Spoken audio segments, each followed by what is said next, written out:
बिस्मिल्लाहिर्रहमानिर्रहीम। अस्सलाम वालेकुम माय यूट्यूब फैमिली, कैसे हैं आप सब। उम्मीद करती हूँ सब लोग खैरियत से होंगे। रमज़ान आने वाला है, बहुत कम ही दिन रह गए हैं। बहुत ज़्यादा एक्साइटमेंट है, बहुत खुशी हो रही है कि कुछ दिन के बाद रमज़ान स्टार्ट हो जाएगा। सब लोग रमज़ान की प्रेपरेशन कर रहे हैं रमज़ान को वेलकम करने के लिए। दुआ है कि सबका रमज़ान बहुत अच्छे से गुज़रे, इबादत में आप ज़्यादा सा टाइम गुजारें। हम भी इंशाल्लाह कोशिश करेंगे कि जितना हो सके इबादत में टाइम गुजारें। उस हवाले से जो भी काम हैं घर के वो पहले कर लेना बहुत ही ज़रूरी हो जाता है। तो आजकल बस यही दौड़ है कि जल्दी से काम वाइंड अप किए जाए। यूरोप में तो रमज़ान की वो वाइब्स ही नहीं होती जो कि पाकिस्तान में होती है। पाकिस्तान में हर जगह हर बंदा रमज़ान की तैयारी कर रहा होता है और दुकानों पे भी रमज़ान के हवाले से पकोड़े समोसे कचौरियाँ आना शुरू हो जाते हैं। बहुत ही प्यारा सा एक एहसास होता है और बहुत मिस कर रही हूँ मैं उन चीज़ों को। यहाँ पे आजकल बच्चों की ट्रिप्स वगैरह जा रही थी, तो आज मेरे बेटे की ट्रिप जानी थी, मैं उसे स्कूल छोड़ने आई थी। स्कूल की बैक साइड पे बसेस वगैरह खड़ी होती हैं। बच्चे पहले स्कूल जाते हैं, फिर टीचर्स के साथ बसेस तक आते हैं।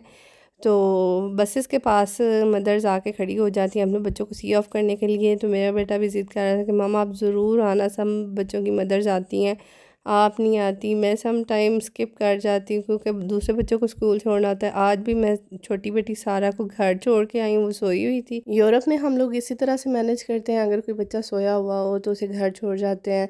अगर दो मोबाइल हों तो एक मोबाइल से वीडियो कॉल करके दूसरा मोबाइल साथ ले जाते हैं। मेरे पास दो मोबाइल थे, इसीलिए मैंने वीडियो कॉल करके एक साथ पकड़ लिया और एक उसके सामने रख दिया। वीडियो देख के आपको अंदाज़ा हो रहा होगा मैंने वीडियो को क्रॉप किया हुआ है इसी वजह से, क्योंकि वीडियो कॉल ऑन थी और रिकॉर्डिंग नहीं थी हो रही।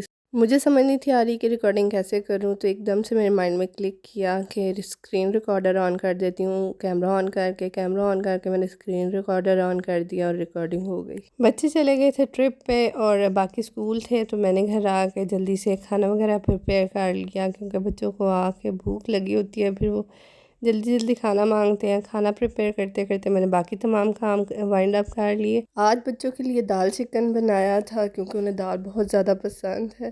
थोड़ा सा चिकन साथ में ऐड कर लेती हूँ तो खुश हो जाते हैं। काम वाइंड अप करने के फ़ौरन बाद मुझे फिर से जाना था अर्श को स्कूल लेने, क्योंकि उसकी ट्रिप वापस आ गई थी। ये लोग स्कूल टाइमिंग में ही लेके जाते हैं और स्कूल टाइमिंग में ही वापस ले आते हैं। 9 से 1 बजे तक की इनकी टाइमिंग होती है। पाकिस्तान में तो सुबह जाते हैं और शाम में वापस आते हैं, लेकिन यहाँ पे वो सिस्टम नहीं है। ये स्कूल टाइमिंग के दौरान ही बच्चों को ट्रिप पे लेके जाते हैं।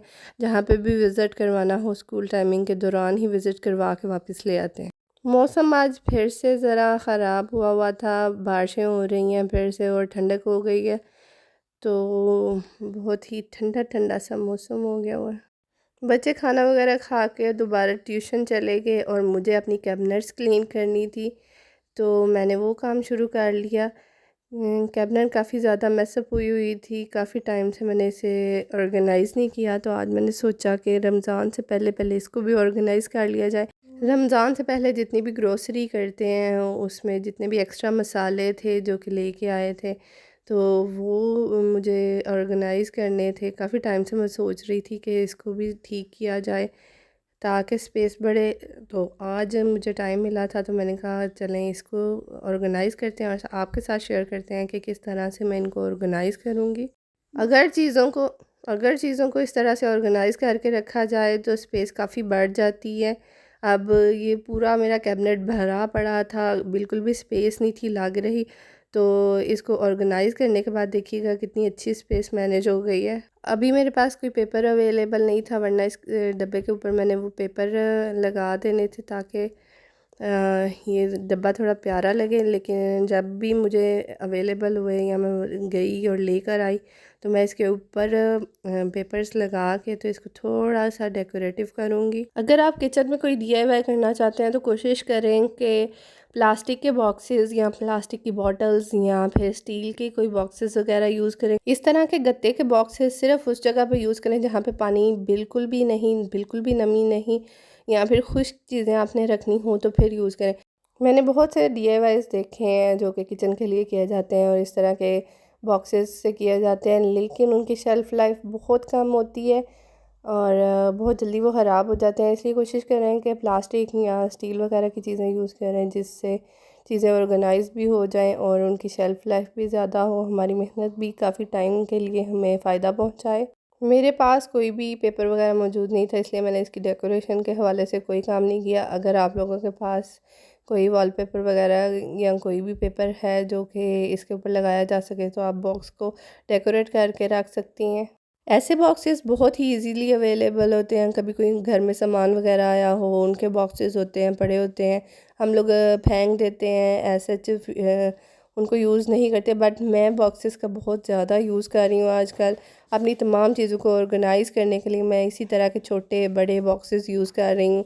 इवन के जूतों वाले बॉक्सेस भी मैं आजकल नहीं फेंक रही, उनको भी किसी न किसी तरह से यूज़ कर रही हूँ। मैं इसी वीडियो में आपको दिखाऊंगी कि मैंने बॉक्सेस को किस तरह से यूज़ किया है। मैं इन बॉक्सेस को क्यों यूज़ कर रही हूँ, क्योंकि रेंटल अपार्टमेंट है और अभी हम इधर इन्वेस्ट नहीं कर सकते, इस वजह से मैं इन्हीं बॉक्सेस से अपना काम चला रही हूँ। सारी चीज़ें ऑर्गेनाइज़ करने के बाद मैंने अपने कैबिनेट को साफ़ कर लिया था और फिर मैंने अपनी सारी चीज़ें दोबारा से सेट कर दी थी।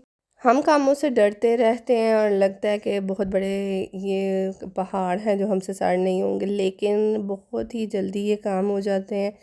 मैंने 10 से 15 मिनट लगाए तो मेरा सारा जो कैबिनेट है वो ऑर्गेनाइज़ हो गया। सिर्फ आपके पास कोई आइडिया होना चाहिए कि आप किस तरह से इसको ऑर्गेनाइज़ करना चाह रही हैं। और अब भी आप देखिएगा कि मेरे कैबिनेट में किस कदर स्पेस बन गई है और चीज़ें भी प्रॉपर लग रही हैं, अच्छी लग रही हैं।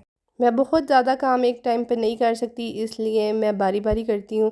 जैसे कि मैंने फ्रिज का भी बारी बारी किया है कि पहले नीचे वाला पोर्शन साफ़ कर लिया, फिर उसके बाद ऊपर वाला पोर्शन साफ़ कर लिया। इसी तरह से मैं कैबिनेट्स का भी करती हूँ। एक दिन एक कैबिनेट साफ़ कर ली, दूसरे दिन दूसरी कैबिनेट साफ़ कर ली, बिकॉज इन कामों के साथ साथ दूसरे काम भी होते हैं घर पे करने वाले। इसलिए आपके लिए भी यही टिप है कि एकदम से सारा किचन खोल के खलारा ना डालें, कोशिश करें कि उतना ही खोलें जितना आप एक दिन में कर सकते हैं, बाकी बात के लिए रखते हैं। ये था मेरा छोटा सा व्लॉग। उम्मीद करती हूँ आपको पसंद आया होगा। अगर पसंद आया तो लाइक शेयर सब्सक्राइब ज़रूर कीजिएगा, दुआ में याद रखिएगा। मैं मिलूँगी आपसे किसी नेक्स्ट वीडियो में, तब तक के लिए अल्लाह हाफ़िज़।